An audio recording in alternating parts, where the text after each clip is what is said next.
Here's my thing. Can we acknowledge how amazing it is to have a 60-point game, 11 assists, 10 rebounds stat line? Come on, Colin Cowherd. Come on, Skip Bayless. Come on, guys. That's incredible. You talking about how he gonna choke in the playoffs already? Like, that's incredible. I don't care if it's against the worst team in the league. Guess what? LeBron had 61 against the fucking Bobcats, and you all sucked his dick. So why can't we give James Harden some sort of appreciation? I mean, no CP3, no Ariza. Eric Gordon was injured 10 minutes in, so now I'm going to get into this a little bit. James Harden has 16 in the first quarter, dishing out passes, 8 in the second, 18 in the third, 18 in the fourth. He played 46 minutes and 26 seconds, and it was only 30 shots. But hey, James Harden has his style of getting to the free throw line. He always hits a lot of threes, so he was hot that night. And they were. I mean, it was against the Orlando Magic, even though they're tough. They suck. Down 55-54 halftime. Magic kept it close, but Rockets, went back up 90-88. They got a bunch of points. Harden is raining threes, obviously. Harden had this amazing three. 98-97, shot clock's running down. He turns around on the defender, jumps, and just chucks it up there, and it goes in. That's what James Harden does. That is all that James Harden does that at the best of his abilities. That's what I love the most about James Harden. He takes a bad situation and he turns it really, really good for the player that's doing it. And I just think the player he is, and he's an all-star for a reason. Like, I'm not surprised that he did this. I'd be surprised if it was like Corey Brewer. But, like, James Harden, like, you expect to see this from him. Like, this is what he does as for a living. And he hit that three, and then the one shot, 107, he freaking did a little spin cycle on Fournier and then step back jumper. Boom! Putting it in 109, 107. But I think the more impressive shot of the game was a last shot he took, which put him over. Obviously, now he's the Rockets franchise leader at 60 points, and he's the only player in NBA history to have a 60-point triple-double. Last year, there were two 50-point triple-doubles by Westbrook and James Harden only.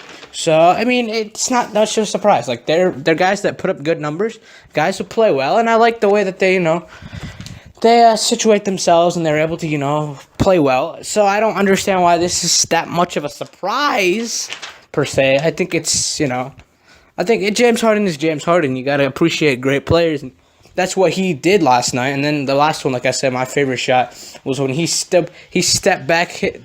All these are like the shot clocks going down, like the Harden's amazing three, the Fournier, and then he stepped back, he hit a dagger three in the defender's face, and he jumped into him. 4-point play, getting 60 points in style. That's a new career high for him as well. I think it's the NBA's first 60-point game. Booker had 70 last year, but no one cared because they didn't win the game.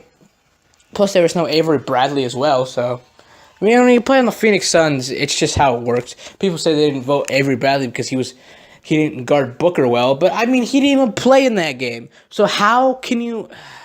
People are crazy these days. Like, it's stupid. Stupidity goes all over the place these days. But great. Just why can't I know I don't think he's gonna choke against Spurs this year. You put him in that same situation, I do not think he will choke against Spurs this year. No Kawhi. And Parker's not really a starter. So I feel like the problem is people are looking too much into the future. Like, chillax. 60 points. Come on. 11 assists, 10 rebounds on one night. Yeah, now I get he got the green light, obviously, because nobody was fucking playing on the team. But can we appreciate the fact that he had a good game? Like, what's wrong? Like, I don't understand. James, you barely get players like James Harden who could do stuff like that. And you're still going to be sitting out here finding flaws. This is what I don't like about these people, dude. They just find flaws in everything. James Harden just needs to keep scoring. I don't think this locked up MVP. I think MVP is still a very, very open race. I don't know who's going to get it this year. Because obviously, it's NBA is weird. All these weird teams are rising up, going down, rising up. Kyrie might actually get it because Boston's one of the best teams in the league, and he left LeBron and proved that he he's not a system. He could prove that he's a good player. I mean, I honestly think it's just a system.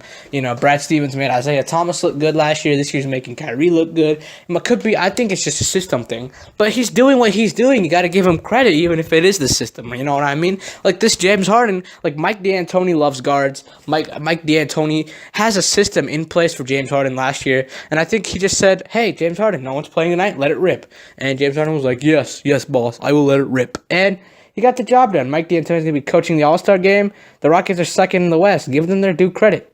I know they're obviously not going to beat the Warriors, but give them their credit. They've had a solid year. They've been playing great, and they know how to get the job done. You know what I mean? Like they know, and we know that they come playoff time, they could choke again. But here's the thing. You got to give consideration to games like this because the games like this don't come very often. And I think people are looking at this too critically, and I think people need to just chillax, and I think we need to appreciate the fact that James Harden put up 60 points. And with the triple-double, and I mean, obviously it took 46 minutes. But let's be real. Nobody else was playing. He didn't have anybody else to help him out. It was just him. And I think this is why OKC made a huge mistake in trading him. Because he's a scorer. He proved that he played well with the combination, but NBA is a business, and that's just how that works. So, yeah, I guess that's it, man. James Harden is unbelievable. I can't wait for the All-Star game. I think this is going to be a really intriguing All-Star game. More money, more cash. So we'll see what happens. But crazy, James Harden, 60 points.